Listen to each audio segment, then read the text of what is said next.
E aí, gente, tudo bem? Para quem não me conhece, meu nome é Gabriel, se quiser pode me chamar de Gabi. E no vídeo de hoje eu quero conversar com vocês sobre o encontro mais esperado de todos os tempos.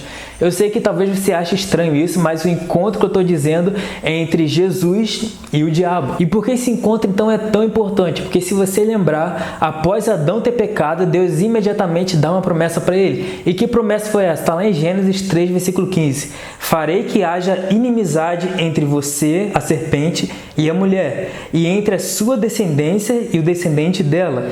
Ele lhe ferirá a cabeça, e você lhe ferirá o calcanhar. E a grande promessa aqui é que surgiria algum dia o descendente da mulher que venceria onde Adão falhou. Mas onde exatamente que Adão falhou? Como representante da sua família, quando Adão viu a serpente tentando enganar Eva, ele deveria imediatamente ter pisado na cabeça da serpente ali, mas ele não fez isso. Então havia uma expectativa que levantaria um outro representante da humanidade, um segundo Adão, que agora sim esmagaria a cabeça da serpente. E essa expectativa então chega em Noé, mas após o dilúvio, depois dele descer da arca, o que acontece com Noé? Ele peca. E essa expectativa então passou por Abraão, Moisés, Davi, mas todos pecaram, até que chegamos em Jesus. Em Mateus 4, versículo 1 vai dizer que o próprio Espírito Santo foi o responsável por levar Jesus ao deserto para ser tentado pelo diabo. Então a primeira coisa que a gente vê aqui é que esse acontecimento não foi uma coincidência, não foi algo que pegou Jesus de surpresa, mas foi um encontro totalmente planejado. E a gente vai perceber uma coisa interessante aqui, que conforme o nível das tentações vão aumentando, a geografia do local também vai aumentando. Então, a primeira tentação começa no lugar mais baixo, que é o solo do deserto. E o diabo começa a primeira tentação com uma dúvida. E a dúvida, ela é uma arma extremamente perigosa. Não é à toa que o diabo usou esse mesmo mecanismo para plantar no coração de Eva uma dúvida em relação à palavra de Deus. E se você lembrar, alguns dias antes da tentação de Jesus acontece o seu batismo.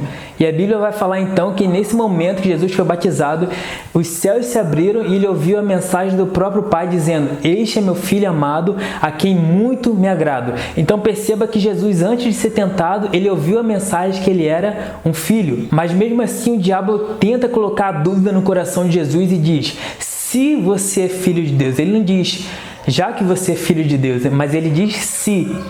Será mesmo que você é filho de Deus? Foi o que o diabo queria colocar no coração de Jesus. Ele estava tentando colocar dúvida no coração de Jesus sobre a sua identidade. E hoje talvez o diabo esteja fazendo a mesma pergunta para você. Se você é filho de Deus, então por que você está passando por essa dificuldade?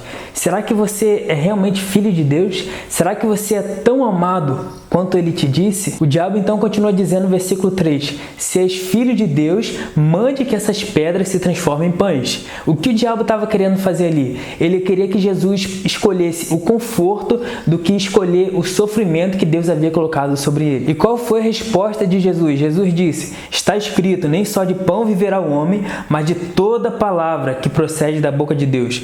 Percebe que Jesus citou a Bíblia. Jesus, ele vivia a Bíblia, ele transpirava a Bíblia. E qual foi então a escolha de Jesus? Jesus preferiu confiar na palavra de Deus. Ele escolheu confiar que Deus iria sustentá-lo, que Deus ainda naquele momento de dificuldade, Deus estava a todo momento cuidando dele. O diabo então, não satisfeito, levou Jesus para a segunda tentação. E a segunda tentação aconteceu no ponto mais alto do templo. Então o nível de dificuldade foi subindo.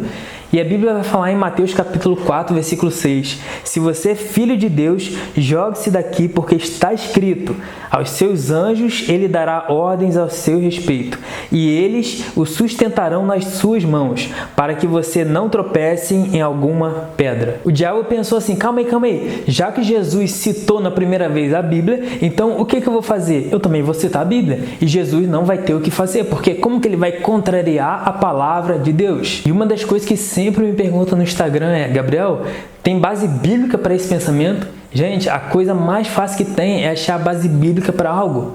Então cuidado com as pregações que você escuta, cuidado com as coisas que você ouve, porque todas as heresias vão surgir da Bíblia. Mas o que o diabo queria então com essa segunda tentação? Ele queria a mesma coisa que a primeira. Ele queria que Jesus se exaltasse acima de Deus. Ele queria que Jesus forçasse Deus a agir antes da hora. E a resposta de Jesus para Satanás foi: não ponha à prova o Senhor teu Deus. Em outras palavras, o que está acontecendo aqui? Jesus está dizendo: confie em Deus.